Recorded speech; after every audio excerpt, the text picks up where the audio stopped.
get started, does everybody know why we're here? Yes. Yeah.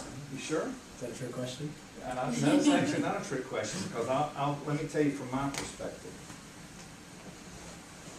The reason that we're here is for you to convince me as to why I should trust a significant part of my business to you.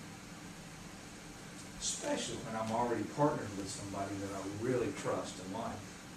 However, as you know, my business is growing and expanding. I'm getting very, very nervous about things. So that's why I want to talk to some other folks. Not to say that I don't think you have the potential for it, but I want you to know that at the end of this, I want to be convinced that I can trust you with that part of my business. Is that fair? Yes, sir. Right. I'll just sit down and be quiet and listen to you then. So we at Ernst & Young really pride ourselves on being an international firm.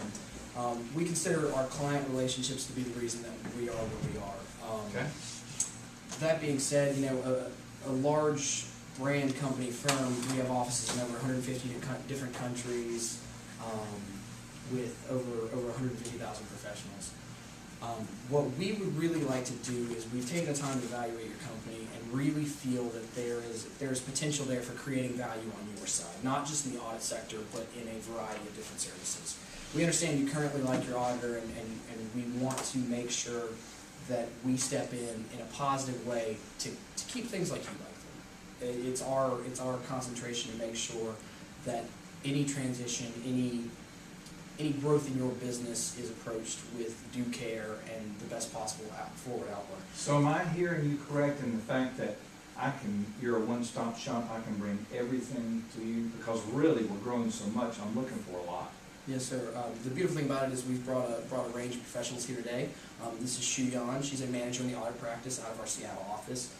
Taylor King, she is a partner in audit out of our San Francisco office. John Norcio is also a partner. He's out of our San Francisco office in transaction services and risk and advisory and things to that effect. And Bill Strasbaugh out of our San Jose office. He's a tax professional.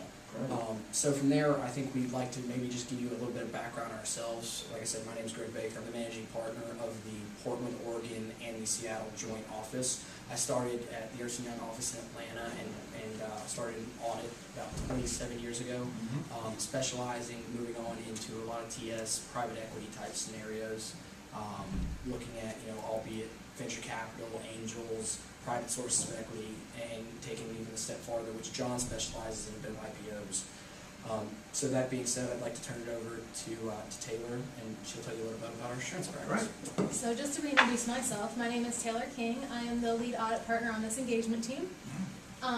Just to give you a little background about myself, I began my career here at Ernst & Young in the New York City office back in '98. I then transferred to the San Francisco office in 2004 just to be closer to the technology clients, because that's what interests me the most.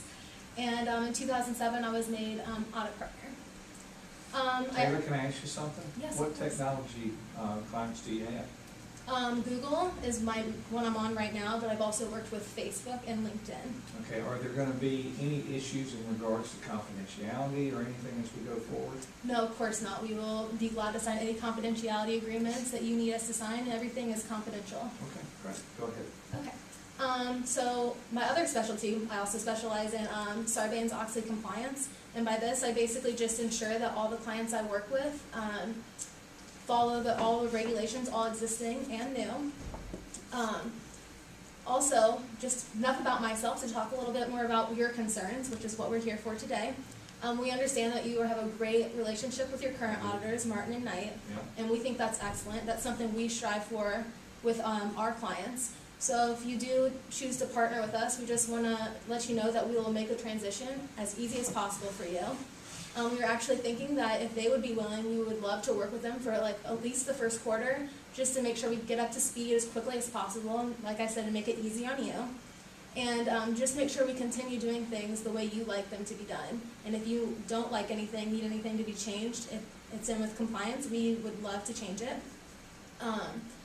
And also, just something we also pride ourselves on is we focus and dedicate a lot of our time to entrepreneurs like yourself.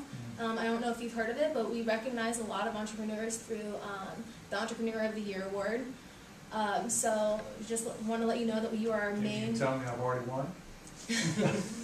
We hope that you win in the near future. I thought that was part of the proposal. I wish.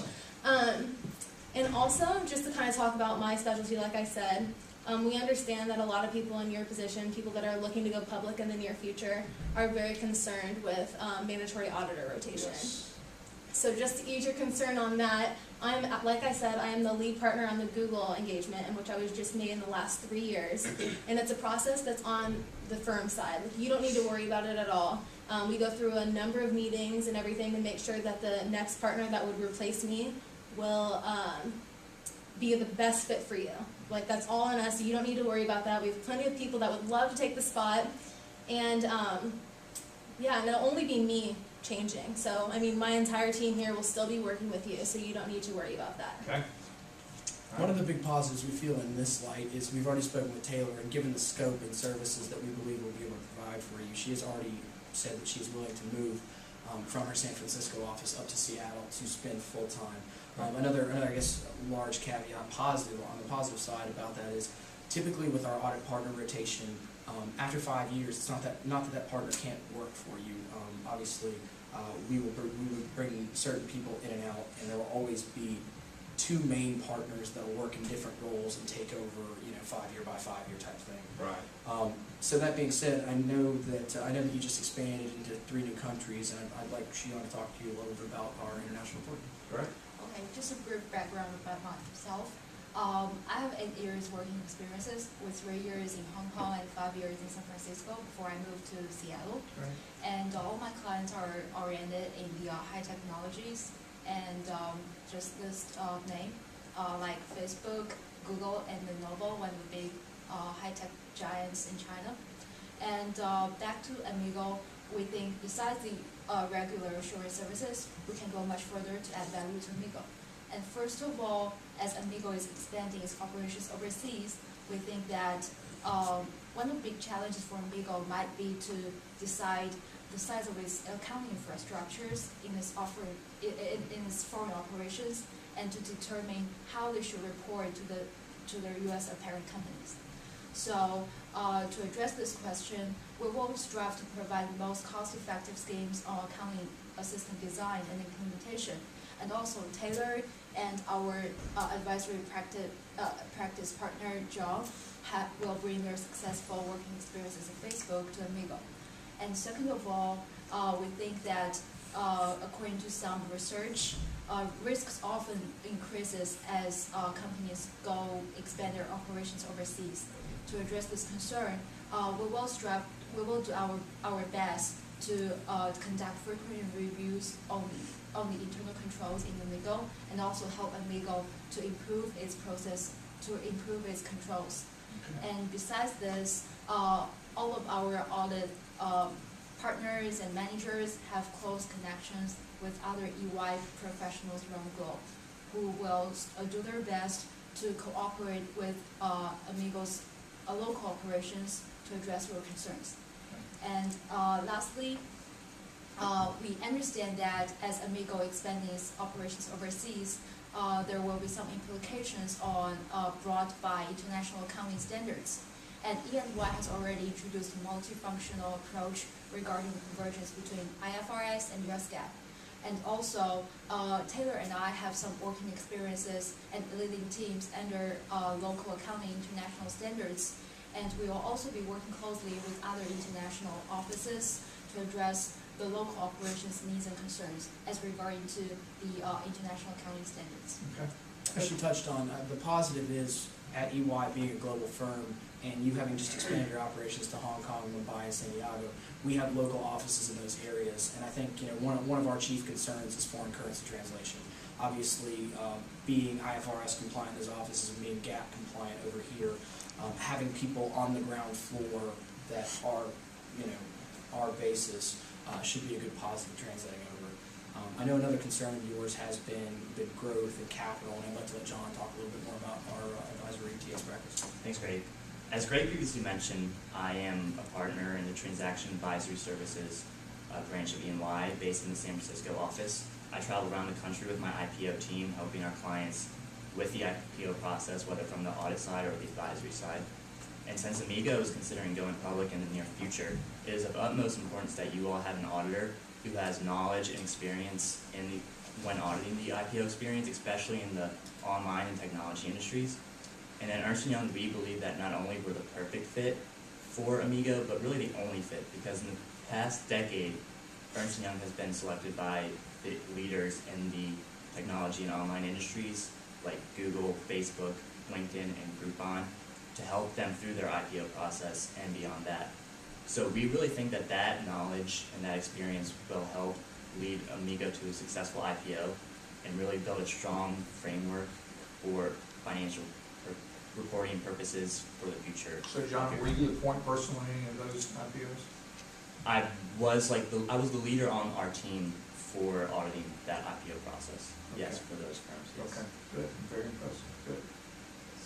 And also, I would like to mention and invite you and encourage you to attend our Strategic Growth Forum, which we hold every year in November in Palm Springs, where we invite CEOs of growing companies to learn about the IPO process and to discuss important topics that's important for any growing firm such as yourself. And it really shows our dedication to our clients and how we move beyond the auditor-client relationship and really want to see you succeed as a company. Good.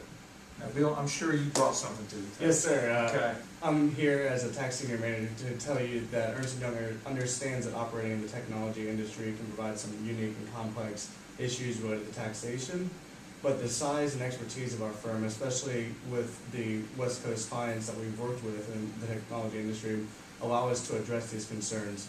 Our transaction tax and international tax departments work with clients to develop plans to minimize your tax burden, as well as our tax professionals work with audit teams to make sure that these issues are properly reflected on the financial statements. Specific examples include